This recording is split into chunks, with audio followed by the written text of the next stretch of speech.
ये गीत बर्बाद हो जाता, मगर रफ़ी साहब ने इस गीत को बचा लिया। कौन से गीत का किस्सा है दोस्तों, आज इस पर बात करेंगे।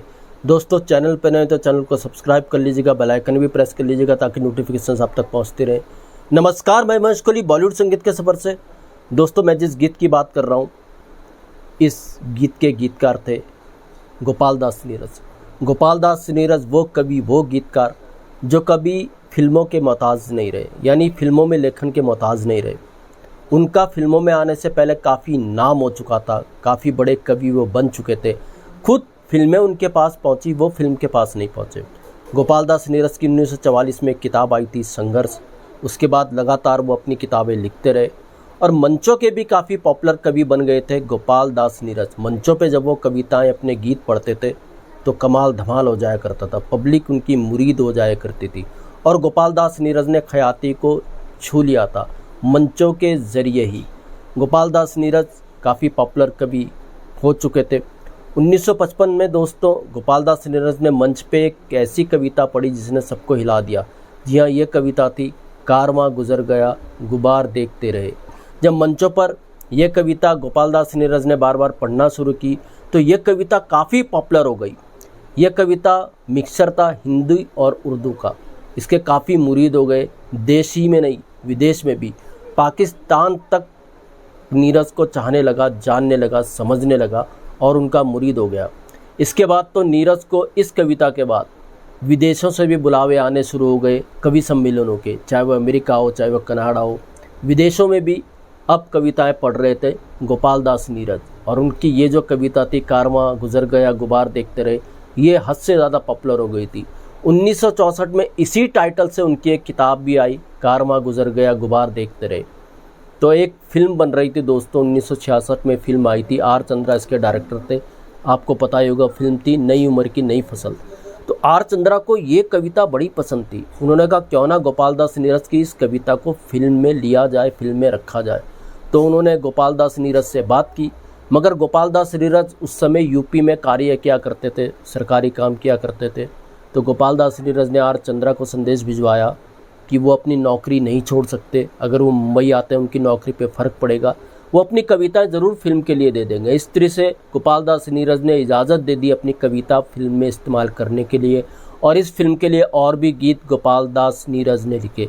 रोशन इस फिल्म के संगीतकार थे और रफ़ी साहब ने इसको गाया था कारवां गुजर गया गुबार देखते रहे। स्वप्न झरे फूल से मीत। जब रफ़ी साहब ने गाया तो कमाल ही हो गया। मगर जब इसको गोपाल दास नीरज ने सुना कि यार फिल्म में इस्तेमाल तो की गई इनकी कविता, मगर उनको लगा कुछ आधा अधूरा सा रह गया। गोपाल दास नीरज ने कहा कई जगहों पर, कई इंटरव्यूज़ में, कि सही इस्तेमाल कारवां गुजर गया गुबार देखते रहे का नहीं हुआ। उन्होंने जिस तरीके से लिखा था उस तरीके से ये फिल्म में नहीं आया गीत। कई अंतरे उन्होंने इसके लिखे थे, कई बंद इसके लिखे थे जो काट दिए गए। गोपाल दास नीरज अच्छा खासा नाराज़ भी हुए कि बहुत सी चीज़ें उन्होंने ऐसी लिखी थी जो गीत के अंदर रहनी चाहिए थी, जो दमदार थी, मगर ना जाने क्यों आर चंद्रा ने उनको कटवा दिया। खैर, ये रफ़ी साहब का ही जलवा था। अगर गोपाल दास नीरज की वो दमदार चीज़ें इस गीत में नहीं आ सकी तो रफ़ी साहब की आवाज़ ने इस गीत में जो कमाल किया वो देखते ही बनता है। शब्द तो थे ही, अगर रफ़ी साहब जैसी आवाज़ इस गीत को ना मिलती तो ना जाने इस गीत का क्या होता, शब्द को उतनी पॉपुलैरिटी मिलती या ना मिलती। खैर साहब, ये कविता वैसे भी खैर पहले से पॉपुलर थी, मगर फिल्म में ये हिट होती या ना होती अगर रफ़ी साहब नहीं गाते। खैर, इसके बाद गोपाल दास नीरज का नाम फिल्मी दुनिया में गूंजने लगा। नीरज के जो म्यूजिक डायरेक्टर्स मुरीद हुए सबसे पहले वो हुए एच.डी. बर्मन साहब, और जो एक्टर मुरीद हुए और डायरेक्टर प्रोड्यूसर मुरीद हुए गोपाल दास नीरज के, वो हुए देवानंद साहब।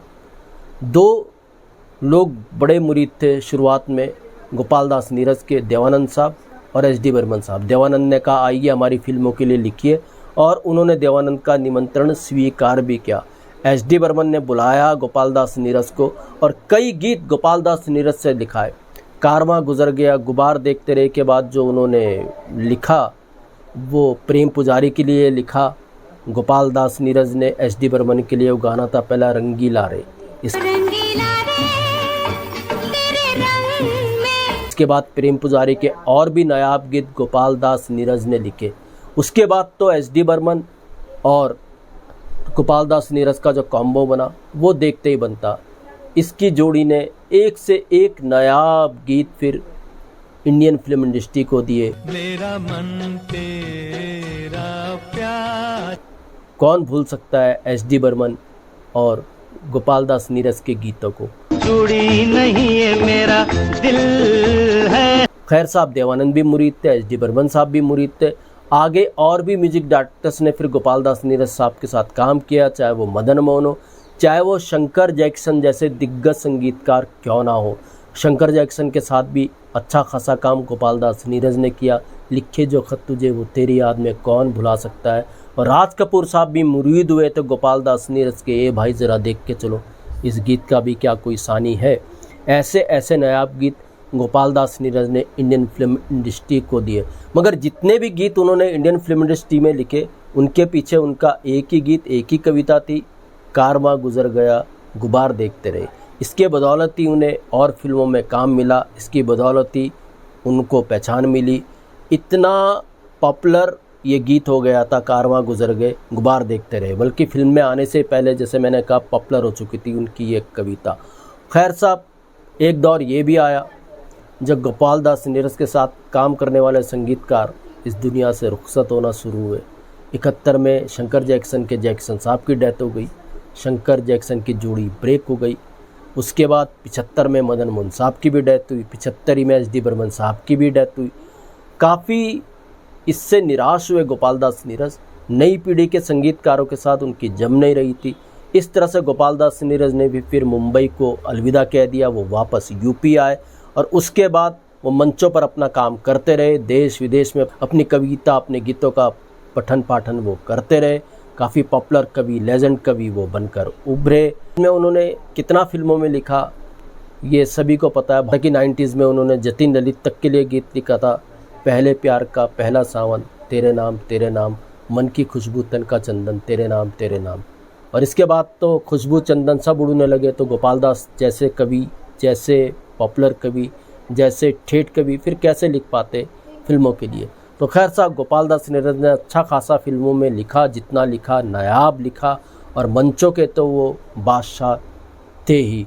तो दोस्तों ये था गोपाल दास नीरज के उस गीत का किस्सा जिस पे गोपाल दास नीरज ये कहते आए, कारवां गुजर गया गुबार देखते रहे।